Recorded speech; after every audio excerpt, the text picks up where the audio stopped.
오늘 하나님께서 우리에게 주시는 말씀은 신약 성경 마태복음 25장 14절로 15절과 24절로 30절까지 말씀입니다. 마태복음 25장 14, 15절 그리고 24절로 30절까지 말씀입니다. 이 계시의 말씀을 봉독할 때 다 함께 살아계신 하나님의 음성을 들으실 수 있기를 바랍니다.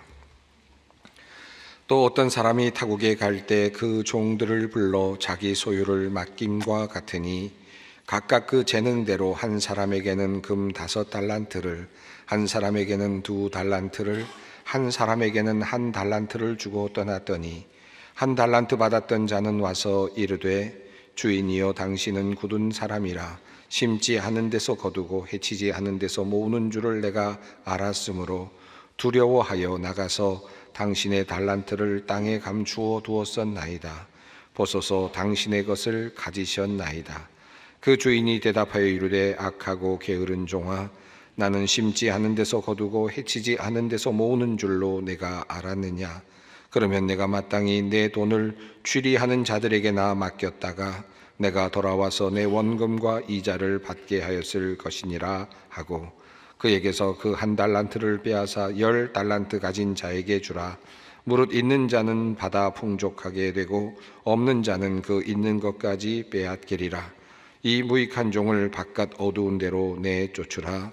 거기서 슬피 울며 이를 갈리라 하니라. 아멘. 제가 학교에서 학생들을 가르칠 때의 일입니다. 교수님들과 함께 긴 회의를 하고 끝난 다음에 저녁 식사를 함께 하는 시간이 있었습니다. 한 10분 정도 됐던 것 같은데요. 대략 그분들이 함께 식사를 나눈 다음에 막 헤어지려는 차에 어느 한 교수님께서 이런 제안을 하셨습니다. 교수님들, 우리 얼마 전에 우리 학생 중에 한 학생이 이 근처 카페에서 아르바이트를 시작했는데 우리 교수님들 함께 가셔서 격려해주면 어떠시겠습니까? 라는 제안을 했습니다. 많은 교수님들이 그러자고 함께 가서 차도 마실 겸 우리 그 학생을 격려하자라는 말을 하고 그 카페로 함께 옮겨갔습니다. 앞에 우리 한 교수님께서 조금 더 먼저 또 그 학생이 있는지도 알아볼 겸 그렇게 먼저 가셨고 또 뒤따라서 다른 교수님들이 함께 가셨습니다. 저 멀리서 이 카페가 보였고 또 안에서 일하고 있는 그 학생의 모습이 보였습니다. 반가운 생각이 들긴 했습니다마는 홀로 그곳에서 일하던 그 학생은 교수님들이 오신다는 이야기를 듣고는 바깥으로 막 뛰어나왔습니다. 저희를 반기는 줄 알았는데 그런 것 같진 않았고 굉장히 당황한 표정이었습니다. 그리고는 말하기를 교수님, 우리 제가 있는데 안 오셔도 돼요. 그러니까 다른 데 가셔서 커피 드셔요. 라고 그렇게 이야기를 하는 겁니다. 모처럼 그래도 격려를 한다고 갔는데 조금 머쓱해지긴 했지만 알았다고 잘하라고 그렇게 격려를 하고는 밖에서 격려를 하고는 발길을 옮겼습니다. 교수님들께서 이제 나름대로 추론을 만들기 시작했습니다. 연구하는 분들이니까 나름 연구를 시작한 겁니다.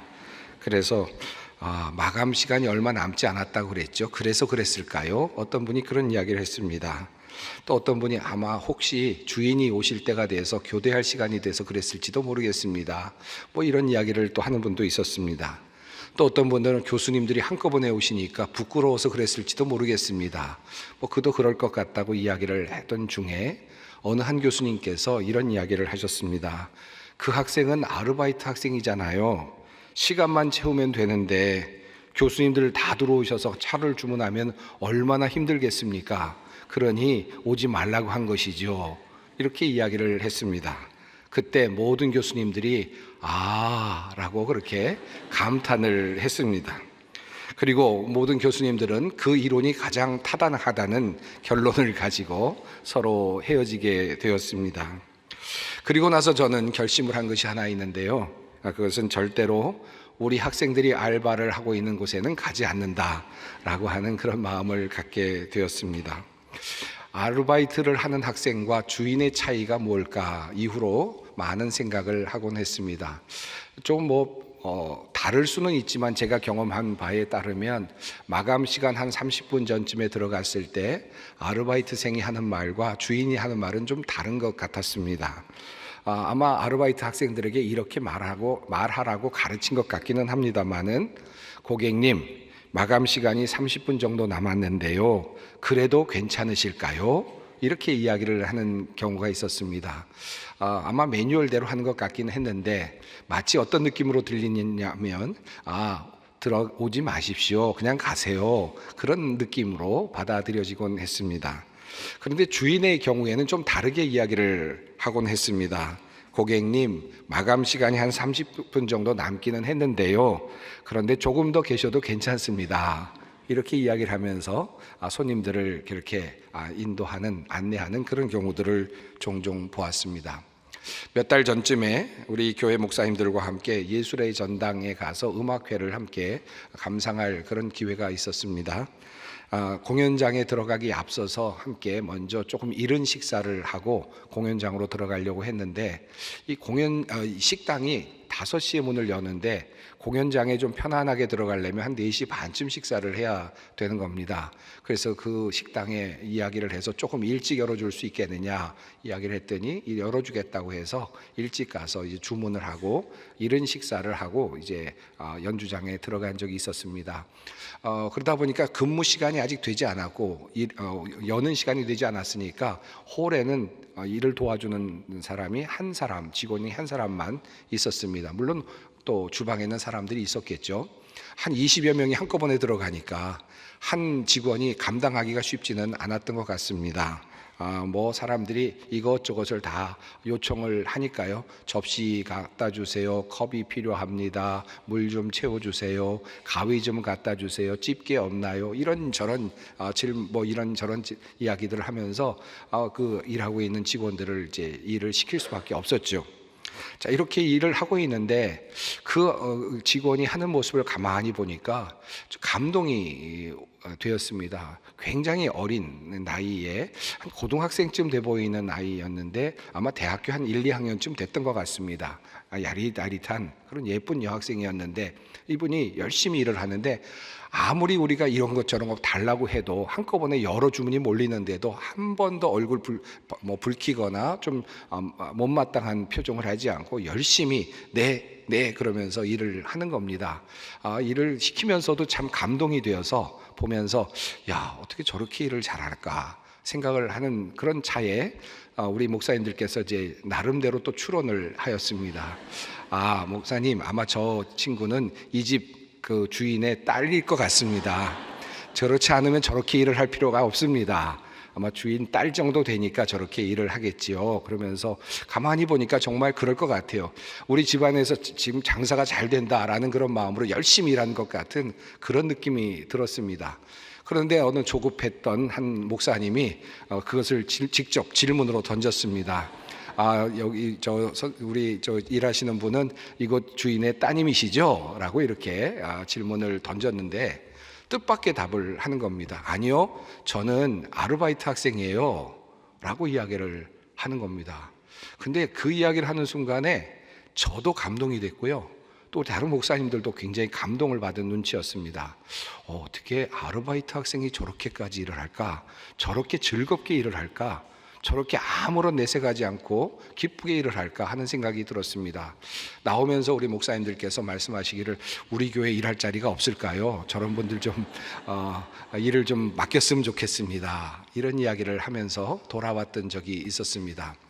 다시 한번 가서 보고 싶은 그런 느낌이 드는 학생인데 얼마나 열심히 일하는 모습이 멋졌는지 하는 제 마음에 남아있는 그런 분이기도 합니다. 지난 주일에 우리는 주인의 마음으로 라는 제목으로 설교 말씀을 함께 나누었습니다. 한 종의 삶을 우리가 돌아보았는데요, 특별히 아브라함의 종, 이름이 없는 종이죠 사실은. 그런데 그 늙은 종이 아브라함을 위해서 주인의 마음으로 먼 길을 달려가서 속히 돌아오려고 노력했던 그런 그 멋진 그 종의 모습을 우리가 살펴본 적이 있었습니다. 오늘 설교 제목은 사람을 찾습니다 라고 하는 제목입니다만은 어찌 다시 제목을 붙이라면 주인의 마음으로 2편이라고 붙여도 될 것 같다라는 생각이 듭니다. 오늘 저는 이 말씀을 조금 젊은이들에게 해주고 싶은 마음이 있습니다.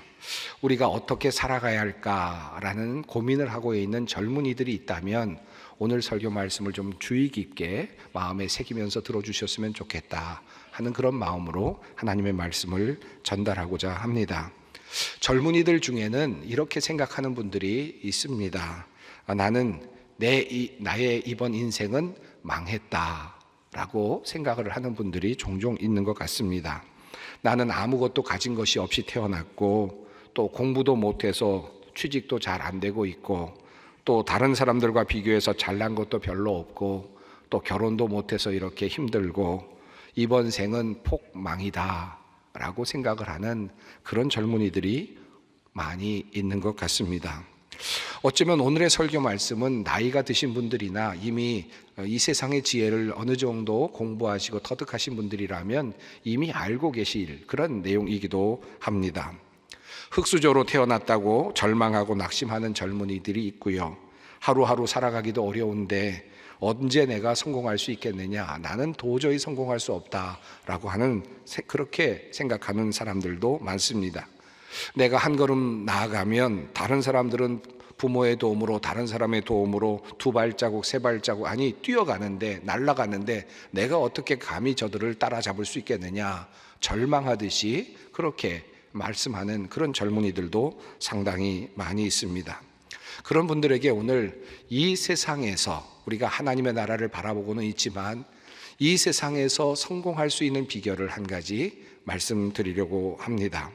물론 이 세상에서 성공하는 비결을 말씀하는 책들이나 또는 많은 분들이 있습니다만은, 또 그리고 그들 나름대로의 의미가 있고 또 이유들이, 타당한 이유들이 있습니다만은, 누군가 저에게 이 세상에서 성공하기 위해서 어떻게 살아야 됩니까? 라고 묻는다면 저는 오늘의 말씀을 근거로 주인 의식을 가지고 사십시오 라고 그렇게 답을 해드리고 싶습니다. 여러분, 이 세상을 살아가면서 가질 수 있는 큰 사람의 경쟁력이 무엇이겠습니까? 좋은 학벌이 될 수 있겠죠. 그것 때문에 우리 학생들이 열심히 공부하는 것 아니겠습니까? 또 많은 부모님들이 우리 자녀가 그 좋은 학교에 들어가지 못할까 봐 노심초사하고 그렇게 애타게 노력을 하고 있는 것이 아니겠습니까? 무엇이 경쟁력이겠습니까? 아름다운 외모도 또 나름 경쟁력일 수도 있겠죠. 또 다양한 경험이나 외국 경험들, 이런 것들도 경쟁력이 될 수 있겠습니다. 또 다양한 능력을 가지고 있거나 또는 어떤 라이센스 같은 것들, 어떤 이런 것들을 가지고 있는 것도 나름의 경쟁력이라고도 할 수 있겠죠. 또 학위도 또한 큰 경쟁력이라고 할 수 있을 것입니다. 하지만 그것을 넘어서서 또 다른 경쟁력, 어쩌면 더 큰 경쟁력이라고 할 수 있는 것이 있다면 저는 그것은 그 사람이 살아가고 있는 삶의 태도, 그 사람이 어떤 일에 임하는 삶의 일의 자세라고 그렇게 말씀드리고 싶습니다. 오늘 본문 말씀은 여러분 잘 아시는 달란트의 비유입니다. 저는 이 달란트의 비유를 벌써 여러 번 설교를 우리 이 강단에서 했고요. 또 이 강단에서 수많은 목사님들이 또 달란트의 비유를 설교하셨고요. 또 다양한 방식으로 경로를 통해서 여러분은 이 달란트의 비유를 여러 번 설교로 들으셨습니다. 저는 언젠가 한 번은 이 달란트의 비유를 시간의 관점에서 함께 해석하고 함께 이 말씀을 나누기도 했고요. 또 한 번은 또 한 달란트 받은 종의 관점에서 이 본문을 다시 읽고 함께 말씀을 나누기도 했습니다. 자, 오늘은 여러분과 함께 이 달란트의 비유를 주인의 관점에서 한번 생각을 해 보려고 합니다. 주인의 관점에서 본다면 이 달란트는 어떻게 보일까요? 한 주인이 먼 여행을 떠나가게 되었습니다. 그래서 자기가 가지고 있는 그 재산이 있었는데, 그 성경에 나온 재산을 그냥 합해서 본다면 8달란트, 8달란트 정도 되는 것 같습니다. 그런데 이 달란트를 가지고 이제 세 종을 불렀습니다. 그리고 한 종에게는 5달란트를 맡겼고, 또 한 종에게는 2달란트를 맡겼고요. 또 한 종에게는 1달란트를 맡겼습니다. 그리고는 먼 길을 떠나가게 됩니다. 주인의 관점에서 한번 생각을 해봅시다. 만약에 주인이 이렇게 5달란트, 2달란트, 1달란트를 맡겼다면 그 주인은 어떤 의도가 있었을까요? 왜 그렇게 했을까? 종들이 꽤 많았을 수도 있습니다. 3명만 아니었을 수도 있겠죠. 자, 그런데 이 주인은 3사람 종을 골랐습니다. 나름대로는 생각이 깊었겠죠. 내가 가지고 있는 재산을 잘 관리해 줄 수 있고 또 내가 가지고 있는 재산을 잘 불려줄 수 있는 사람이 누굴까를 고민했을 겁니다. 그리고 그 사람들 중에서 3사람을 선택했다고 할 수 있겠습니다. 자, 어떤 사람에게는 5달란트를 주었고 어떤 사람에게는 2달란트. 왜 주인은 그렇게 했을까요? 나름대로 생각을 했겠죠. 내 재산인데 이 재산이 그냥 사라질 수도 있는 것이니까 믿을 만한 사람에게 많은 것을 맡겨야 하지 않겠습니까? 나름대로 주인은 긴 시간 동안 종들을 바라보다가 이 친구에게 5달란트를 맡기는 것이 적절하겠다 판단을 했을 가능성이 높죠. 그러니까 한 친구에게는 5달란트를 맡긴 겁니다. 또 한 친구에게는 가만히 생각해 보니까 5달란트를 맡기기에는 조금 위험해 보이는데 그래도 괜찮은 것 같다, 신뢰할 만한 것 같다라는 생각이 들었겠죠. 그래서 그 종에게는 2달란트를 맡겼습니다. 또 마지막으로 생각해 보니까 1달란트를 맡겨야 되겠는데 가만 보니까 이 친구는 믿을 수도 있을 것 같기는 한데 뭔가 안심이 안 됐던 부분이 있었던 것 같아요. 그러니까 이 주인은 이 종에게는 5달란트를 맡기지는 않았습니다. 1달란트 정도 맡겨서 한번 실험해 보자, 이 친구가 어떻게 하는지 보자 라고 생각을 했을 겁니다. 그러니까 주인의 입장에서 본다면 5, 2, 1를 맡기는 것은 당연한 겁니다. 또 나름의 이유가 있고 원칙이 있었을 겁니다. 받는 사람의 입장에서 본다면 왜 나는 1지? 왜 저 사람은 2이지? 왜 저 사람은 5이지? 이런 불평이 생길 수도 있겠지만 주는 주인의 입장에서 본다면 많은 고심이 있었을 것이고 나름의 결단이 있었을 것입니다. 그리고 그 안에는 하나의 모험도 함께 담겨져 있었을 겁니다. 자, 긴 시간이 지났습니다. 그리고 나서 주인이 돌아왔습니다. 5달란트를 받았던 종이 와서 주인에게 5달란트를 더 내어놓습니다. 10달란트를 내어놓고 주인에게 말합니다. 주인께서 가실 때 5달란트를 맡겼는데 내가 5을 남겼습니다 라고 그렇게 이야기를 합니다. 주인의 마음이 어땠을까요? 이런 생각이 들었을 것 같습니다. 그렇지, 내가 잘 봤구나. 저 사람은 잘할 줄 알았어. 그러니 역시 5을 맡겼더니 5을 남겼잖아. 그러니 이제 이 사람과는 앞으로도 함께 일할 수 있겠구나. 이 종을 믿고 앞으로도 함께 나의 이 모든 문제를, 또 나의 사업을 함께 일구 갈 수 있겠구나. 믿을 만한 사람을 한 사람 이제 찾았구나. 아마 이런 생각을 했을 겁니다. 두 번째로 2달란트 받은 종이 다시 왔습니다. 그리고 주인에게 또 2달란트를 더 내어놓고 말합니다. 주인께서 2달란트를 맡겼는데 제가 4달란트로 불렸습니다. 주인이 이런 생각이 들었겠죠. 내가 이 친구에게 맡길 때에는 5달란트 맡긴 친구보다는 조금 덜 신뢰를 했었는데 그래서 2달란트를 맡겼는데 이 친구도 생각보다 잘했네. 이 친구에게 5달란트를 맡겨도 될 뻔했구나. 똑같이 2배를 옮긴 걸 보니까, 늘린 걸 보니까 이 친구도 믿을만 하구나. 그래서 주인은 그에게 말합니다. 착하고 충성된 종아, 내 기쁨에 참여하라. 이 말의 뜻은 무엇일까요? 이제 나와 함께 같이 내 사업을 함께 하고 내 일을 도와라. 함께 일하자. 내가 좋은 사람 찾았다 라고 하는 그런 의미이겠습니다. 자, 그런데 세 번째 종이 찾아왔는데 1달란트를 맡긴 종입니다. 나름 맡기기는 하면서도 조금은 걱정을 했던 친구였는데 역시나 아니나 다를까 그 친구의 답이 좀 묘합니다. 성경은 이 이야기를 이렇게 전하고 있습니다. 1달란트 받았던 자는 와서 이르되 주인이여 당신은 거두는 사람이라 심지 않은 데서 거두고 해치지 않은 데서 모으는 줄을 내가 알았으므로 두려워하여 나가서 당신의 달란트를 땅에 감추어 두었었나이다. 보소서 당신의 것을 가지셨나이다. 자, 그러자 주인은 이렇게 대답을 하죠. 악하고 게으른 종아, 나는 심지 않은 데서 거두고 해치지 않은 데서 모으는 줄로 내가 알았느냐? 그러면 내가 마땅히 내 돈을 취리하는 자들에게 나 맡겼다가 내가 돌아와서 내 원금과 이자를 받게 하였을 것이니라. 이 한 달란트 받은 종의 그 이야기를 읽어보면 나름대로 이유가 있고 나름대로 많은 생각을 했었다라는 것을 알 수 있습니다. 적어도 이 이야기의 흐름을 본다면 이 한 달란트를 받은 사람은 왜 나는 한 달란트를 받았지라고 하는 불평이나 불만은 없었던 것 같습니다. 그런 이야기가 나오지는 않죠. 우리가 충분히 상상은 할 수 있겠지만 그러나 그가 말하는 내용을 보면 표면적으로 그런 이야기를 하고 있지는 않습니다. 그러나 한 가지 사실을 우리가 알 수 있는데 그는 이 주인이 어떤 사람인가에 대해서 상당히 많이 연구했다는 것을 알 수 있습니다.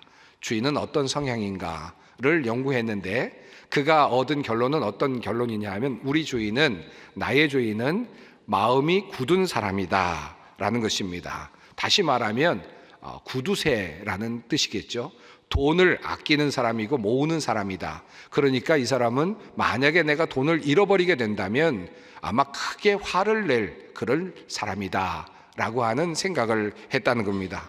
그래서 돈을 잃어버리면 안 된다라고 하는 두려운 마음이 생겼다는 거죠. 그래서 나름의 여기까지는 그 주인에 대한 나름의 연구가 잘 진행이 됐다고 할 수 있겠죠. 물론 이것은 어느 정도 오해였습니다만은 나름의 주인에 대한 연구를 했습니다. 그리고는 그 다음에 어떻게 했습니까? 자, 그러면 내가 어떻게 여기서 살아남을 것인가? 이것을 생각을 한 거죠. 다시 말하면 이제 내가 만약에 사업을 벌리다가 돈을 잃어버리게 되면 주인은 화를 낼 것이고 나는 그로부터 쫓겨나게 될지도 모른다. 그러니 중간쯤 하자. 그러니까 원금이라도 잘 가지고 있다가 주인에게 돌려주는 것이 상책이다 라고 생각을 한 거죠. 주인의 마음으로 생각한 것이 아니라 내가 어떻게 살아남을 것인가, 나 중심으로 생각을 한 겁니다. 그리고 그 방식으로 그는 실행을 했다고 할 수 있겠습니다. 자, 이러니까 이것에 대해서 주인은 이렇게 말하지 않습니까? 다시 봅니다. 악하고 게으른 종아, 그러면 내가 마땅히 내 돈을 취리하는 자들에게나 맡겼다가 내가 돌아와서 내 원금과 이자를 받게 하였을 것이니라. 만약에 네가 정말 그렇게 생각했다면, 주인을 조금이라도 더 생각했다면, 네가 그렇게 생각을 했다면 차라리 이자를 주는 사람에게 돈을 맡겼다가, 그것도 어느 정도의 위험 요소는 있었겠지만 그래도 이자라도 받아서 이자라도 가지고 왔어야 되지 않겠느냐. 너는 전혀 주인의 마음을 생각하지 않았다. 내가 지금 이것을 맡기고 있는 주인의 마음을 전혀 고려하지 않았다라고 하는 책망을 합니다. 그리고 그를 내어 쫓으라고 말하죠. 이 뜻은 무엇이겠습니까? 이것은 이제 나는 너와 함께 일하지 않겠다. 너는 나와 함께 일할 수 없다. 너는 내가 찾던 사람이 아니다 라고 하는 그런 말이 되겠습니다. 달란트 비유에서 나오는 이 종은 그런 면에서 보면 어쩌면 자신을 위해서 진정한 일꾼이, 자신에 대해서 진정한 일꾼이 누구인지 알고자 했던 그 주인의 사람을 찾는 방법, 시험, 이것을 제대로 알아차리지 못했다라고도 할 수 있을 것입니다. 성경을 읽다 보면 정말 자신에게 주어진 일을 정말 주인의식을 가지고 그렇게 살아갔던, 그래서 성공했던 사람들의 이야기가 정말 많이 나옵니다. 요셉의 이야기, 그 중에서도 요셉의 이야기는 아주 두드러진 이야기죠. 요셉이 형들에게 팔려서 미디안 상인들에게 팔려서 이 애굽으로 갑니다. 그 애굽으로 팔려가서 그 보디발의 집에 있을 때 그는 그냥 거기서 그냥 자신의 모습만을 한탄하고 살지를 않고 그곳에서 나름대로 열심히 살았던 것 같죠. 마치 주인의식을 가지고 살았던 것 같습니다. 그러다 보니까 어떻게 됐습니까? 그 가정에서 총무의 역할을 감당하는 그런 일까지 하게 되었습니다. 그만큼 그는 열심히 그곳에서 적응하며 살았다라고 할 수 있겠죠. 오해가 있어서 결국은 또다시 그가 감옥에 갇히게 되었는데요. 감옥에 가서 억울하다, 내가 이런 사람이 아니다라고 한탄하고만 있었던 것이 아니고 그는 감옥에서도 마치 자기 집처럼 그렇게 가꾸면서 살았던 것 같습니다. 결국은 그 감옥에서도 그 일들을 잘 또 돌보는 그런 간수적인 어떤 일을 하면서 그곳에서 생존해 나가게 되죠. 결과적으로는 그렇게 살던 요셉은 이제 한 나라의 총리가 되고 그 총리가 되어서 애굽이라는 나라를 마치 주인의 마음으로, 왕의 마음으로 그렇게 다스리는 권한을 갖게 됩니다. 이것이 바로 요셉의 성공 이야기입니다. 어디에 가서든지 그는 주인의식을 가지고 있었고 주인의 마음으로 그렇게 환경을 변화시키고 자신의 삶을 살아가려고 노력했던 것입니다. 어느 과수원에 과수원 주인이 있었는데 그분이 또 나무를 가꾸기도 하고 또 열매를 따서 팔기도 했다고 합니다. 그런데 이 과수원이 아주 잘 되었다고 합니다. 이 과수원은 이 열매가 참 맛이 있고 달다라는 소문이 나서 많은 사람들이 그곳에 와서 그 과실을 사가곤 했습니다. 번창하는 그런 사업이 되었다는 것이죠. 그래서 이 과수원 주인이 너무 피곤하기도 하고 힘들어서 나름대로 이 정도 이제 과수원을 일구어 놨으니까 이제는 내가 안 해도 되겠다 생각을 해서 일하는 사람 몇 사람을 이제 구해서 그 사람들로 하여금 과수원을 돌보게 하고 좀 쉬려고 하였다는 겁니다. 자, 그런데 얼마 지나지 않아서 그 과수원이 그만 과거에는 그렇게 많은 사람들이 와서 그 열매를 사가지고 가고 또 칭찬도 자자했던 그런 과수원이었는데 다른 사람들에게 맡기자마자 얼마 되지 않아서 그 과수원에 사람들이 점점 끊어지기 시작을 한 겁니다. 주인은 생각합니다. 왜 똑같은 과실나무에서 매년 똑같은 열매가 열리고 그리고 우리는 그 열매를 지금 팔고 있는데 왜 과일 맛이 없다고 하지? 그리고 왜 사람들이 줄어들지? 생각을 합니다. 그리고 다시 주인이 와서 그 과수원을 이제 관리하기 시작하자 다시 사람들이 몰려오고 또 과일들이 팔려나가기 시작했다는 겁니다. 여러분, 그 원인이 어디 있었을까요? 나중에 이 주인이 가만히 연구를 하고 살펴보니까 다른 이유가 아닌 한 가지 이유가 있었다는 것입니다. 주인은 매번 과일을 딸 때마다 익은 열매들을 분간해서 그 열매들만을 따서 그렇게 팔았다는 것이죠. 여러 긴 먼 곳들을 계속 다니면서 과수원을 여기저기 오고 가면서 익은 열매들만을 따서 그렇게 팔았답니다. 그런데 종들, 다른 사람들에게 시켰더니 그 사람들은 그냥 익은 열매만 따는 것이 아니라 한꺼번에 가면서 익지 않은 열매들도 함께 따다가 익은 열매들은 팔고 또 창고에 두었다가 익은 것처럼 보이는 열매들을 내다가 팔더라는 것이죠. 당연히 맛이 없을 수밖에 없었다라는 것입니다. 주인의 마음으로 사는 것과 주인의 마음이 아닌 종의 마음으로 사는 것과는 이만큼 큰 차이가 있습니다. 전혀 다른 것 같지 않은데 많은 것이 달라질 수밖에 없습니다. 이 지점에서 우리가 한번 생각해 보십시다. 우리는 지금 하나님께로부터 많은 달란트를 받은 사람들이죠. 그렇게 생각해 본다면 이런 질문이 생겨납니다. 하나님이 우리에게 많은 달란트를 주시고 그리고 맡겨주셨는데 그 마음은 어떠하실까? 이 관점에서 다시 생각을 해보시죠. 하나님께로부터 받은 이 많은 달란트들, 하나님께서는 이것을 어떻게 쓰기를 원하실까? 주인의 마음으로, 하나님의 마음으로 우리의 달란트를 세워보기를 원하고 계시지 않을까? 하나님께서 나에게 이것을 맡겨주셨는데 달란트 비유가 원래 그것을 의미하는 것 아닙니까? 하나님께서 우리에게 달란트를 맡겨주셨는데 그 달란트를 어떻게 활용할 것인가? 그런데 그 태도가 중요하다는 말씀입니다. 하나님의 마음, 하나님의 마음으로 어떻게 하면 좋을까? 이 교회를 어떻게 보살펴야 될까? 그리고 우리 가정을 어떻게 보살펴야 될까?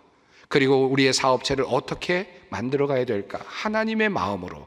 하나님이라면 어떤 마음을 갖고 계실까? 나에게 이것을 주셨을 때 주인은 어떤 마음이었을까? 그것을 생각해 보는 것입니다. 이것이 바로 오늘 우리가 물어야 할 질문이라 생각합니다. 많은 사람들이 지금도 또 기업가들이나 많은 여러 곳에서 사람이 없다고 아우성입니다. 사람이 많이 보이고 있고 걸어 다니는데 찾는 사람이 없다라고 그렇게 애타게 찾는 분들이 많이 있습니다. 그리고 하나님도 또 열심히 사람들을 찾고 계십니다. 사람이 없다, 사람이 없다라고 그렇게 찾고 계시는 마음이 느껴집니다. 주님도 지금 우리를 찾고 계십니다. 그 주인의 마음을 후련하게 하는, 주님의 마음을 기쁘시게 하는 참된 종, 하나님의 종들이 되기를 바랍니다. 기도하겠습니다. 사랑의 하나님, 오늘도 하나님께서 어떤 마음이실까? 주님의 그 마음을 헤아리는 지혜를 우리에게 주시옵소서. 그리하여 주님의 마음을 후련하게 하고 기쁘시게 하는 가장 충성된 종들이 되게 하여 주시옵소서.